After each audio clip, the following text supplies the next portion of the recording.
Today I brought you the Remington Model 1100 and the Remington Model 870. So this is a scenario. You're like, okay, I want to get a tactical shotgun. What do we have for options? I could buy something new from Mossberg or Remington, which are actually quite pricey, and then, I like the newer Mossbergs, but there's one model of Remington I like that's new of the 870, but otherwise the other 870s, they're just garbage. So, okay, could spend the money on a newer Mossberg. If I want to go autoloader, I could go with like a Mossberg 930 series, but those have a suicide button. I could go with something by FN, but every single one of those have some sort of sighting system on them, and that's not what you want on a shotgun. You want a bead sight because a bead sight's faster, and that's the whole purpose of a shotgun, is to be able to make fast snapshots at close range. I could go with Benelli. The military uses it. Everything's chrome lined, but again, they went and threw some sort of sighting system on it, slowing the shotgun down. So, we go to the used rack. There sits an 870 and an 1100. What would be the advantages and disadvantages of each of these? Both of these are fully customizable. You can throw on whatever barrel you want. You can extend your magazine capacity to whatever you want. So that's pretty cool. It does have aftermarket support. So should I go pump action or should I go semi-auto? Now there are advantages and disadvantages to each of these. A semi-auto, once you're firing, you can really go through the fire fast, and then you're only concentrating on... Alright, aim, pull the trigger, pull the trigger, pull the trigger. It allows you to go into a one-track mind, allowing you to be better. I shouldn't say better, because you can be good with a pump action too. Be more efficient on what you're doing, because that's all you're concentrating on is what you're doing. With a pump action, you aim, there's your target, pull the trigger, remember pump, pull the trigger, pump, pump. So your brain has to calculate multiple jobs. So it requires just a little bit more thinking. So you're going to be slightly slower. That's just the way it is. Now, say, for example, you get a malfunction with a semi-auto. Go up, pull the trigger, nothing happens. Now you got to come over, work your bolt, figure out what the problem is. And now this particular one actually has another disadvantage. So let's just pretend it was a light primer strike.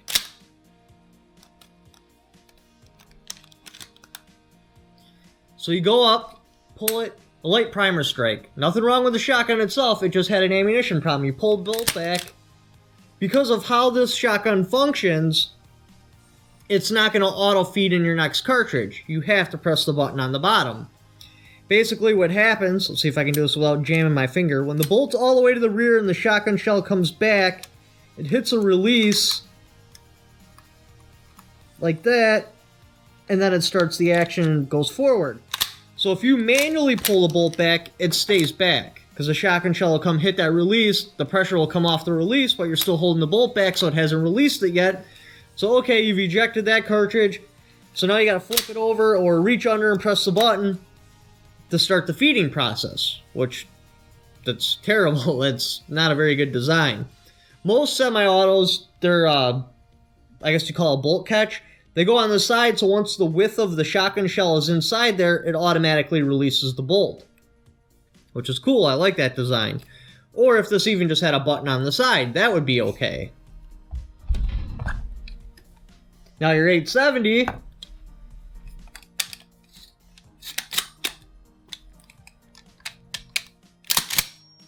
So, you go up, malfunction with the shotgun shell, and then you can go again. It's already what you're doing.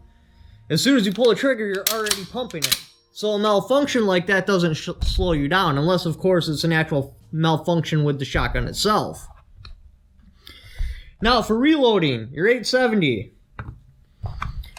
Aside from the fact it's got a load gate, which I don't like load gates, I'd rather have an open concept, because otherwise you're fighting with the load gate, and it makes things just a little bit difficult. Just your standard shotgun loading. Grab your two shells, put it in like that. Good to go. Your 1100, this load gate is trapped. It doesn't push. You have to push back here in order to do it. So loading's a bit more cumbersome. Take your 2 shotgun shells and you can't just go straight in like that. You have to come back, hit this button, go like that, and then get them to go in. And then again, you charge the weapon, it doesn't charge that first shell. So you can't just pull back and go. You have to pull back, then press this button underneath. So I guess you could like, let me try it.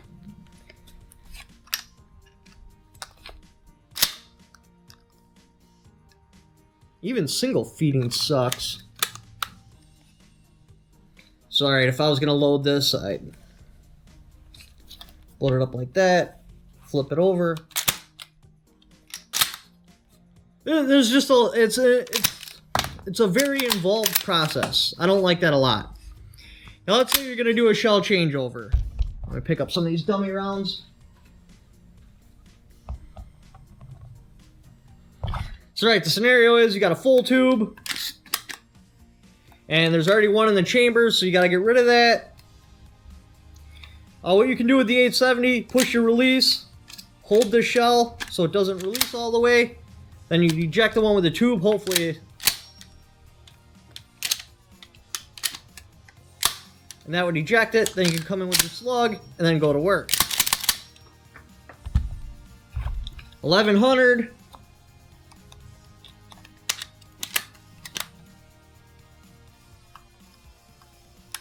Alright, so I'd be like this, like I want to change. Have to push that button.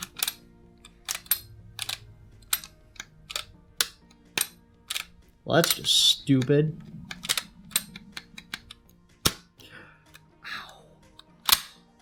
Alright, so I think the best way to do it with the 1100, there may be other ways that are better.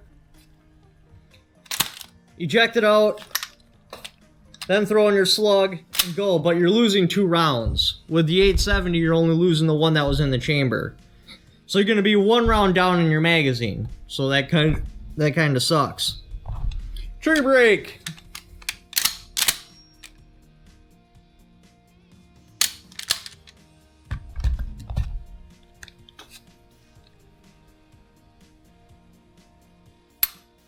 They're both about equal. I really don't see an advantage to the trigger break on either of them.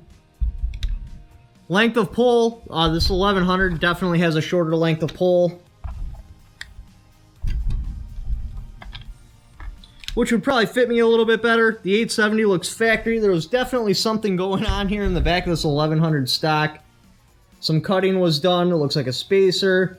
It almost kind of looks like it had even a shorter length of pull, but then somebody didn't like it, so they added on this pad. But this is a Remington pad, so it's kind of hard to tell. They also did something crazy with the sling swivel stud. So I'll wind up Googling and find out what the actual length of pull is supposed to be to compare the two.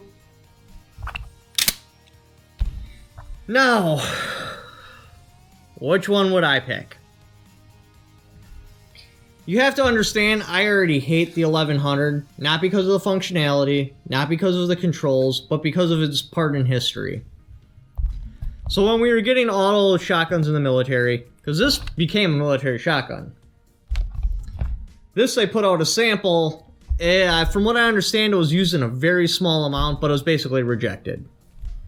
This right here screwed up shotgun evolution. This very shotgun, Remington the company, completely pulled the rug out from shotgun evolution. Now how they did that is we started off with the A5, and there was variations made. FN even released some sort of magazine fed option. But with the A5 it had a huge problem because it had a reciprocating barrel. So you have a bunch of mass going back, so you're going to have a little bit of harder recoil. You know, not that big of a deal. But a huge downfall to the reciprocating barrel is, let's say you had a malfunction, your barrel and bolt would be locked to the rear. So without tools, trying to clear that malfunction is very difficult. This actually happened to me once. Had a casing get stuck in there. I had my tube loaded. I couldn't get the barrel to go forward. So I put it in the trunk of the car so I could go home and work on it. When I got home, it had ejected the spent case and loaded a live cartridge inside the shotgun. Thank God I didn't, I mean, you should never just pull the trigger on a gun, but thank God I wasn't like, oh, Why is the barrel forward? Boom! And shoot it off. That would have been a problem. Not to mention, like, in military style services, if that happens and you gotta pull out a tool to fix it, that's a huge downfall. So, okay, and then we get into World War II, and we pretty much went, there were some semi-autos, but for the most part, we went pump action. Then Vietnam comes. Remington comes out with this, which is awesome. I mean, all you gotta do to make an awesome auto-fed shotgun is have it tube-fed. Make sure there's very little controls on it, which they did okay, I guess. And make sure it's got a bead sight. Well, they submitted this option and they did it in full auto. So, the people that were using it, because, I mean, what's the point of a full auto shotgun? With a shotgun, you give one cartridge, one load, I guess you would call it, to each individual target, and you move on. And you're supposed to be fast. Snapshot. Snapshot. Like defending a location or something like that. That's where that would really matter. With a full auto, you pull it up. Now your tube's empty. Not to mention, maybe your first shot was on target, but you're probably going to be pretty gun shy because that's going to be brutal. But after that, then the rest of the shots go wild. So now you just fired a whole tube at one single target. These have a very limited capacity. It totally kills the effectiveness of the shotgun. And then you also got the problem with this. This is a terrible way to load it. It's a terrible functioning action, I guess you would call it. For hunting, you know, whatever, you put in your 3 shots, that would all be fine. But in some sort of combat, configuration, this is absolutely horrible. This is not what you want. You do not want your action to function like that. So what I'm trying to say, but I think I failed to articulate, so I'm putting this little video insert in. If this would have been submitted in Vietnam as a semi-auto, possibly without the stupid load gate, I don't really think the load gate that's big of an issue. This would have eventually been rectified. I believe strongly the generals and soldiers would have seen the advantages of having an auto combat shotgun. This would have been adopted. It would have started evolving. This would have evolved. So today, we would have an American-made quality auto combat shotgun that performs the role for an auto combat shotgun very well. Instead, we had to turn to some other country to get our auto combat shotgun. Not only did we get our auto combat shotgun from another country, it's configured like this, which is complete for the auto combat shotgun role. Which means, because this is configured this way, and it's not going to work well for the auto combat shotgun role, nobody's going to see the advantages of an auto combat shotgun. Therefore, our auto combat shotgun is not going to evolve past this point, at least not in the foreseeable future. So what I'm trying to say here is Remington as a company, more specifically, the Remington Model 1100 single-handedly pulled the rug out from auto combat shotgun evolution. Therefore, f*** you Remington, f*** you Remington Model 1100. So that happens, and we basically ditch the semi-auto shotgun until the Benelli comes along, which is still a terrible design. I mean, the design of the shotgun's just fine, but some autistic decided to put ghost ring sights on it, which also slows your shotgun down, and you don't want a slow shotgun. The shotgun's supposed to be fast. It's just supposed to be lightning fast. Edge of your seat fast. Faster than a pistol, faster than a rifle, within 50 yards. You can even shorten that up to 30 yards. That's where the shotgun is just supposed to dominate. And with ghost ring sights, you're losing that advantage. You're slowing yourself down. But because of this thing right here, we just kind of lost motivation in pursuing the auto shotgun. So we pretty much stayed a semi-auto shotgun. Now the 870, I don't like it because it's got your slide release up front. Yeah, I get it, because you could accidentally hit it back here, and not to mention you've got a bar safety, so it wouldn't really work out that well back up here. But I like the Mossberg design with your safety up here and your slide release right here. So in my opinion, what should a quality auto-loading combat shotgun have for features? Number 1, the bolt, the chamber, and the bore should be chrome lined. Number 2, it should have a bead sight. This way it's very fast to aim. Number 3, it should not have a load gate. Something to get in the way of loading shells, because if you were to fumble loading this, your load gate's going to kick the shell out of there. And I have to imagine, if you're doing a reload in the middle of a combat situation, it's going to be utterly terrifying, and the odds of fumbling up a reload would be very possible. But in open concept, even if you fumbled up, the shell's still there, take a breath, and then push it in. You haven't lost your cartridge. I forget what the hell number I'm on, but the next number, it should definitely have a heat shield. Even the light, very light combat shooting I do, the barrel gets so hot you can barely touch it. Without gloves, you'd have to like try to alter your grip or something like that. And with an auto loader, with the whole new style of shooting everyone does with thumb over bore, that just wouldn't be possible. It's not even possible with a bead sight because you're covering up your sight, but the point is, you don't want to have yourself get burnt. You don't want to get gun shy, afraid of touching the shotgun. The next feature it definitely should not have is a suicide button like this Mossberg. If this button's pressed, it drops 2 cartridges, causing a malfunction. The bolt's not going to go forward.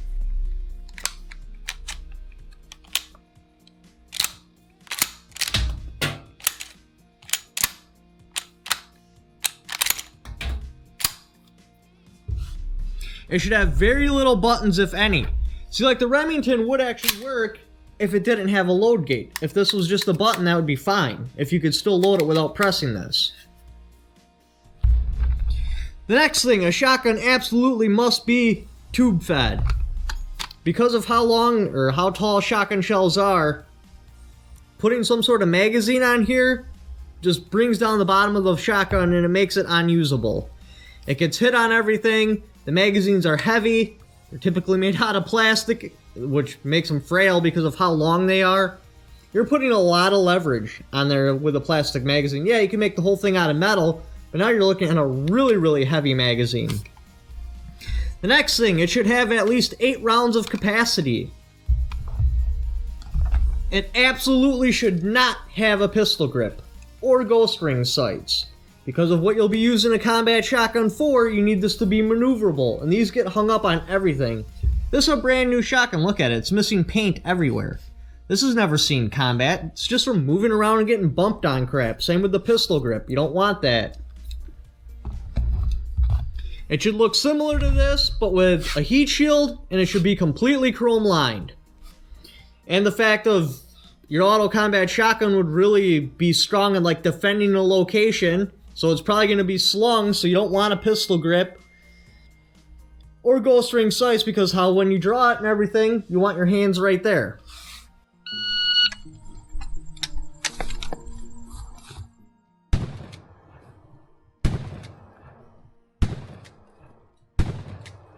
Again, just my opinion. So we're looking at, it's got to have a bead sight. It's got to be tube fed. It's got to have a heat shield. It's got to be completely chrome lined.